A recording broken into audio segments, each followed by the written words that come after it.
So rather than simply doing a review of The Last of Us Part 2, I thought I'd try and explain the gap between critic and user scores. I will talk about what it does and doesn't do well in a more traditional format towards the end, but I felt this divide needed addressing because I think it demonstrates an interesting shift, not only in the way we critique games, but also how games as a medium are evolving.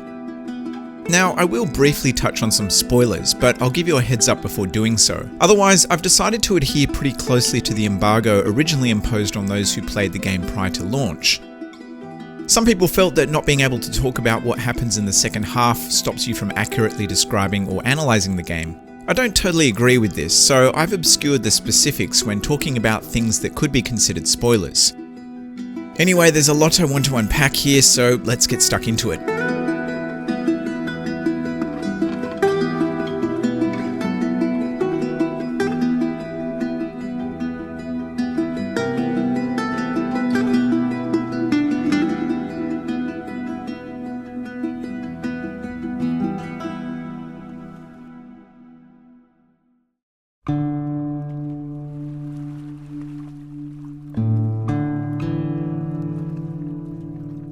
Okay, so firstly, I want to talk about why there's a discrepancy between the critic reviews and many user reviews. If you look on Metacritic, one side says it's an amazing, unmissable masterpiece, and the other side says it's a big old pile of shit. Now, unless it wasn't obvious, Metacritic is not the best place to get accurate user scores. You don't even have to have played the game to post a score on Metacritic, and it often becomes a political platform for people to voice their frustrations with a developer or publisher. But it's not just on Metacritic that player opinions have been negative. On Twitter, Reddit, and in YouTube comment sections, it's easy to find people upset with the story, characters, and gameplay. Comments online don't speak for everyone, of course, but Part 2 is clearly much more divisive for players than it has been for critics. So what's going on here? A popular belief is that Sony manipulated the media. Big companies like Microsoft have been caught out in the past with similar shady behaviour. But even if the gaming media don't take money directly in exchange for a good score, publishers and game studios still have leverage over them. You see, they aren't obligated to provide review copies prior to launch, or even at all. They choose who they'll send the game to, which means to a degree they still have control over the message. Early review copies usually come with a non-disclosure agreement, much like The Last of Us 2 did, which prohibits the reviewer from talking about certain elements. This is often in place to prevent spoilers, but unsurprisingly NDAs can also be used as a muzzle to control what's being said. Media outlets and YouTubers who don't get review copies can obviously purchase the game after it comes out and review it then, and they usually have the advantage of not being held to these agreements. They do miss out on a high number of clicks and views by posting a review later on though. If you think this isn't that big of a deal, then you'd be wrong. For most games, there is a brief window in which there are lots of people searching online for it, and by missing the hype window, you miss out on a huge amount of potential traffic. All of this can and probably does influence how a review is written, but to suggest that Sony bought or were able to influence the majority of critic reviews does seem a bit far-fetched, and I think there's a different reason for why critics love this game. What I believe is responsible has more to do with how critics play and view games in general. I've been lucky enough in my time on YouTube to have been sent the odd review copy, along with an NDA about what I can and can't say and show in my video. It might sound like a dream job to get sent the latest games to play for free, but that's until you have to play them under these strict conditions. So unlike a regular person who might stroll down to the local JB Hi-Fi to pick it up and can play it entirely at their own pace, reviewers are subject to very tight deadlines. Where a regular person can choose to play as much or as little as they please, a reviewer has to binge it as quickly as possible, regardless of if they enjoy it or not. On top of this, reviewers can't just play the game, they need to analyse the living shit out of it, and form a strong opinion based on what they believe it does and doesn't do well. This means playing every mode, deep diving the settings, and exploring everything the game has to offer. In most cases, a reviewer's opinion has to be as objective as possible. If you say a game has terrible controls, for example, you have to be able to back up this claim with evidence. Ultimately, all reviews are subjective, but as a reviewer, your opinions will be held under a microscope and will inevitably rub someone the wrong way, so it's really important that you do your homework to make sure that you have your facts straight. For some people, this process of analysis is what makes reviewing fun. It's one of the reasons I review things, but even still, in the few instances where I did receive something before launch, the feeling of pressure to put out a high quality review that has an original perspective certainly sucked a lot, if not all of the fun out of that process. So critics don't play games in the same way the average person does. They also view them differently too. I'd say that at a basic level, it's safe to assume that most people pick up a game looking to be entertained and to get value for money. And while some people might appreciate the artistic qualities or how avant-garde it is, this isn't true for the majority. Critics, on the other hand, do care about these things. They analyse games to see what they do differently, what they have to say, and how they push the medium forward. And this is not unlike how films are critiqued. Once Upon a Time in Hollywood is a good example of the film critic's lens. Most critics praised it for being a nostalgic, challenging, and subversive masterpiece. But if you don't have an interest in the history of the medium or the artistic merit of its construction, it's understandable why you might think it was boring. Hell, I have an appreciation of filmmaking and Tarantino films, and I still thought it was boring. I think Naughty Dog has created a problem for themselves by creating a game that is viewed through a similar lens that films are viewed through. In cinema, it's rare that a sequel is as good as the first film, and it's even rarer for a sequel to be better than the original. This isn't historically true for games though. Typically game sequels are better. Not always, but usually they're a more polished and refined version of the original, with more features, better graphics, and so on. Unlike a game, a film sequel can't rely on its technical prowess to succeed. Better special effects or being shot in 8K can enhance the presentation, but they can't make up for a lackluster story. From a technical point of view, The Last of Us Part 2 is superior to the original in every way. Its story is also more ambitious. It takes huge risks and it makes bold statements in a form of entertainment where the big titles often play it safe. And I believe this is why the critics regard it so highly. It's undoubtedly an important landmark moment in how games are made, but as a player, its importance is irrelevant if the story doesn't connect with you.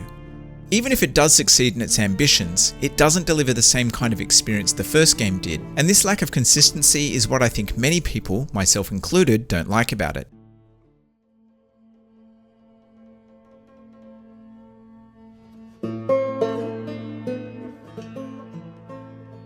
The Last of Us Part 2 takes place a few years after the first game, and continues the story of Joel and Ellie. The most immediate change you'll notice to the original is the significantly darker tone. If you were hoping for the same narrative beats as the first game, then you better check your expectations at the door. I don't think this approach is inherently bad. In fact, I think the depiction of humanity further descending into chaos is fascinating, but it is a departure from the first game that won't click with everyone. There is a lot this game gets right. In fact, when talking about gameplay and atmosphere, it's leagues ahead of the first game. But narratively speaking, its strengths are far less easy to evaluate objectively. What is for sure is that whether you like it or hate it, it will undoubtedly have an emotional impact on you. The Last of Us Part 2 tries really hard to get you to consider the events that take place from more than one viewpoint. The theme here is that good and bad, right and wrong aren't always clearly defined in a world without order. Throughout the game, you'll encounter many human NPCs that you'll murder, sometimes in horrific detail, all in the name of what you believe is right. There's been an obvious attempt to humanize these NPCs to make you contemplate your actions. The intention here is for you to consider that these are real people, and that what you're doing isn't as righteous as you might think. It's a stark contrast to the first game, where Ellie would often sound alarmed when Joel violently took out the same type of enemies. Oh shit, Joel. While I did reflect on the things I'd done, I also couldn't help but think, okay, I get it, I did a bad thing, but what's your point? I guess this could be seen as providing some deep existential question, but to me, it was just a constant reminder that the Ellie in this game was less likable than before. This is one of the many bitter pills the story asks you to swallow. It also expects you to accept some pretty out of character and nonsensical actions by the main cast. I'd like to think I'm pretty open-minded and willing to forgive minor plot holes if the overall adventure is enjoyable. I mean, I like Pacific Rim Uprising for fuck's sake, but I felt like a lot of the decisions that characters made were done simply to drive the plot forward.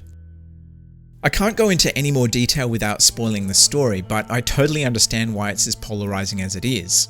I think you're either going to see what the writers were aiming for and go along for the ride, or you're really going to hate this new direction. Okay, so I want to take a quick moment to discuss one of the major spoilers. So if you want to avoid this, check out the timestamps to skip this section. Okay, we good? There are a number of controversial events in this game, and I'm actually okay with most of them, including Joel's death. I get why this might piss you off. He was a likable character, and killing him off does feel a bit like Hicks being killed off in the beginning of Alien 3.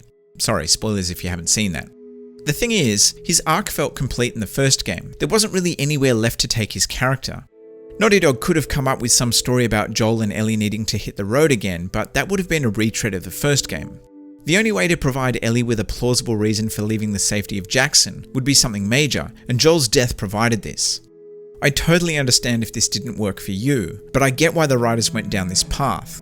If the intention was to subvert expectations with something smart and challenging, then I really liked this choice as much as I didn't enjoy watching him get his head caved in. Unfortunately, the story continues to subvert expectations, and I think this is where it falls over.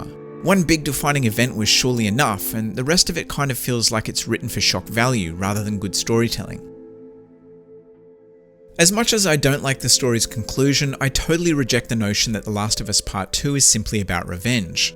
That's the equivalent of reducing a movie like The Shawshank Redemption down to being about a prison escape, or Inception being about sleeping. Revenge is certainly a central theme, but it's also about redemption, love, loss, forgiveness, and humanity. Matthew Matosis made an excellent observation in his video that The Last of Us could have dual meaning for it being about the last of our humanity.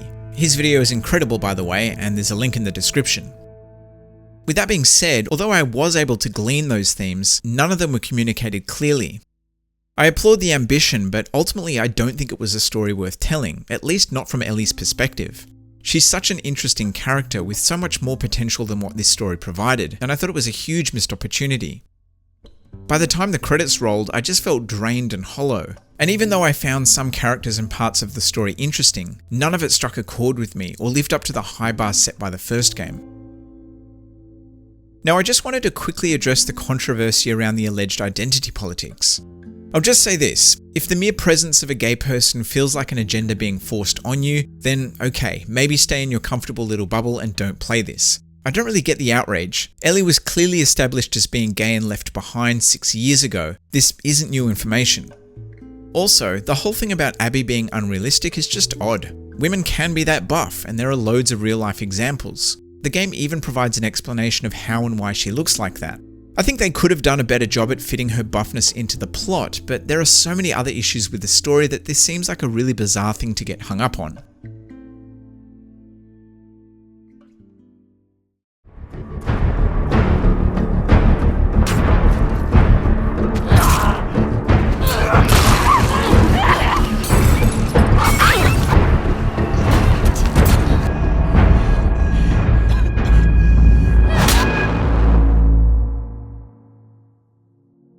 Now, although I agree with a lot of the criticism levelled at the story and characters, I don't think the gameplay has received enough praise.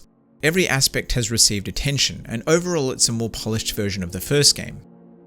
Your toolkit is bigger, including new mobility options, making exploring and combat more fluid and interesting. The crafting system has been improved, and the menu to navigate your backpack is more intuitive. Level design facilitates different ways to approach each scenario, making gameplay in general feel less scripted. I would have liked resources to be less abundant, because I never felt like I had to make tough choices with my inventory. In the first game, there were loads of situations that required you to choose between practical items or offensive options, like using shivs to open locked doors. Since I finished the game, they have introduced 2 new difficulties, Grounded and Permadeath. So if you're after a tougher challenge, I suggest playing through on Grounded. It makes enemies harder, resources scarcer, disables listen mode, as well as a bunch of other stuff. Unlike the first game where you could choose to hang back and stealth through almost every scenario, there are many encounters that force you to play aggressively. There are also quite a few areas with both infected and human enemies, allowing you to use the infected against the humans and vice versa. This is a smart design choice as it mixes up the combat even further and keeps you thinking laterally. Exploration has a much larger emphasis in Part 2, and the bigger, less linear level design encourages this. For the most part, I think this is really well done, with the layout of each area being far less video gamey than in the first game. You do eventually get funneled to a single destination, but the way this is achieved is cleverly obscured. I think for some people this approach won't work though. If you don't thoroughly explore each area, you're likely to miss out on a lot of additional encounters and world building. Like, there was this one part where I discovered a building with no obvious entry point. Once I figured out how to get inside, I found a group of people hiding out. There was a cutscene and a combat sequence, and my guess is that a lot of people will miss many moments such as these because they didn't explore enough. I also don't think this design choice works in a game that's 25 hours long. By the end, the temptation to keep pushing forward to keep the momentum going definitely increased for me. I really enjoyed investigating every detail in the first half, but by the 15-hour mark I really just wanted to push forward with the story. A common complaint I've seen repeated is that there aren't many puzzles. This is kind of true, there are definitely less dedicated puzzles, but I think this is offset by the fact that every encounter now requires more problem solving, rather than sections being clearly defined as the stealth mission or the platforming section. If the intent was to make gameplay feel less video gamey by removing dedicated puzzle sections, then that's a design choice I agree with. Unfortunately, as much as I enjoy the majority of the gameplay, there are quite a few returning Naughty Dog tropes. I've had enough of boosting allies up to ladders and using movable objects to reach other areas. I guess my recent playthrough of Uncharted 4 might have jaded my opinion, but having played that just prior to this really highlights the number of elements lifted directly from that game. None of it is bad per se, but we've seen this so many times before. And this is the same thing I said about Uncharted 4, and that came out 4 years ago. For the most part, The Last of Us 2 is a very, very good looking game. It's also a very impressive sounding game, with the score in particular standing out. This can't be overstated, and YouTube really doesn't communicate how stunning it can be. There were genuine moments where I had to put the controller down and just say, "Get fucked, how good is that?" Unfortunately, there are some parts that feel rushed, and out of all the Naughty Dog games I've played, this one feels the least polished. This could be the result of it being such a big game, and it's definitely a nitpick. I thought it was worth mentioning though, because these small blips do have the power to pull you out of the moment.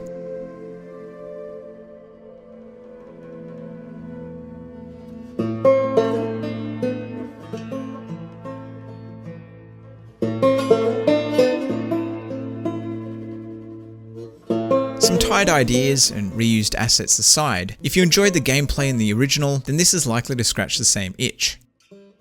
It definitely has adopted the "if it ain't broke, don't fix it" philosophy, but there are plenty of new weapons, combat options, and some excellent new enemy types that overall make the gameplay feel like a satisfying evolution. What I find incredible about The Last of Us Part 2 is that Naughty Dog would have known that certain narrative choices were going to upset fans, but they went there anyway. They told a story they knew wasn't for everyone, and that's hugely risky for a sequel to a game as beloved as the original. It pushes the medium forward by tackling complex themes through a truly unrivaled presentation, making it one of the most cinema-like experiences I've had in a video game, for lack of a better expression. Without a doubt, this is why so many critics have praised it, and on many levels it's deserving of this praise. However, while it might have achieved something not seen before in gaming, I think the story crumbles under its own ambition. Naughty Dog was so focused on pushing the boundaries they forgot to make a satisfying continuation of the first game. To quote Ian Malcolm, they were so preoccupied with whether or not they could, they didn't stop to think if they should. I wanted to like this game more than I did. I wanted to be able to make a video refuting all the naysayers with some obnoxious shit like they just didn't get it. And yeah, maybe I didn't get the deeper meaning either. But whatever the message, it's completely drowned out by how brutally cynical it is. The Last of Us Part 2 is many things. It's bleak, it's long, and the story, if you ask me, is unsatisfying. But it's not poorly made, and from a gameplay point of view, I still think it's very much worth playing. There are some really incredible environments, and the moment-to-moment action is compelling. But when it comes to the story, just be prepared for an emotionally draining slogfest.